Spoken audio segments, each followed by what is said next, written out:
Welcome to this explainer.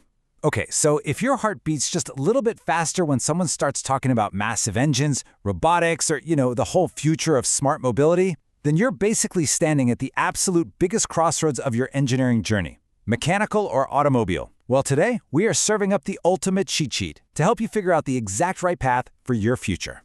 Look, I totally get the dilemma here. It is a massive choice, right? Do you go with a broad, versatile mechanical foundation that kind of lets you hop around between different industries?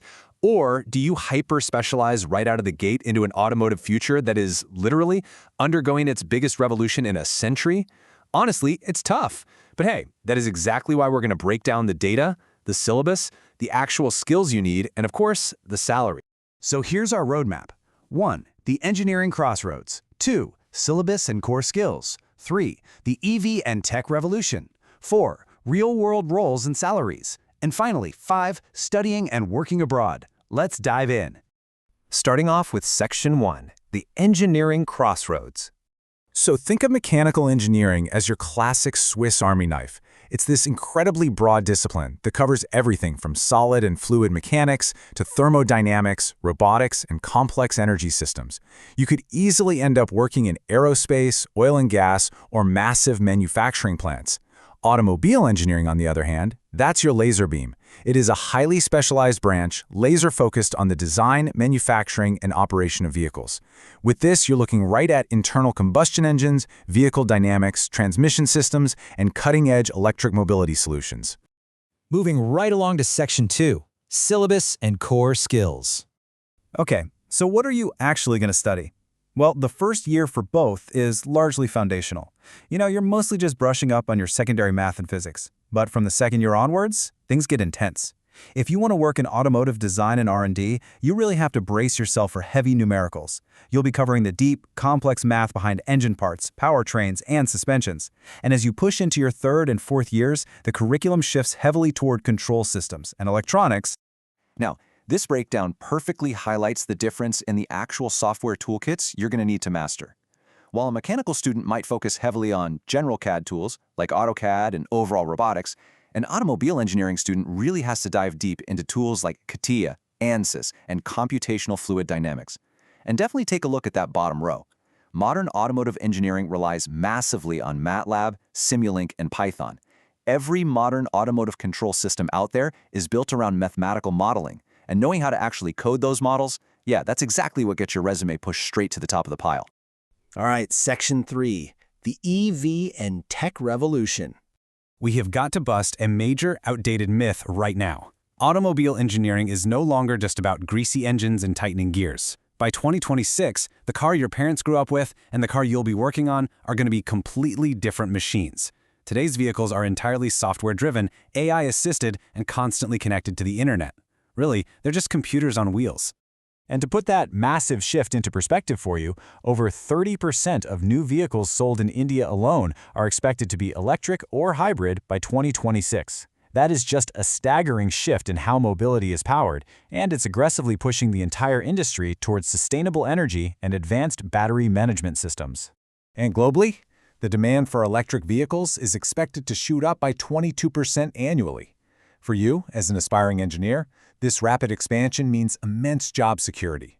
The industry is practically begging for engineers who understand both the mechanical fundamentals and modern tech, like charging infrastructure and renewable energy integration. So, what does all this actually look like when you're in the lab? Well, you'll be getting hands-on with components like the BLDC motor. That's the brushless, direct current heart of modern EVs. You're going to analyze how potentiometers signal controllers to deliver power and exactly how secondary cells make up the rechargeable batteries that keep these systems running.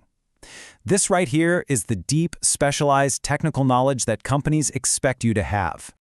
To see how this all ties together, just take a look at this. It's an actual graph from a university lab manual showing power versus torque in a hybrid drivetrain. To design a hybrid vehicle that seamlessly balances an internal combustion engine with an electric motor, you have to mathematically model the vehicle's performance. You have to calculate the exact moment the clutch, gearbox, and differential shaft need to interact with the power plant to maximize efficiency. It's incredibly complex, but honestly, it's absolutely fascinating. Okay, Section 4, Real-World Roles and Salaries. Because cars are now basically computers on wheels, the job roles have evolved way beyond those generic mechanic positions.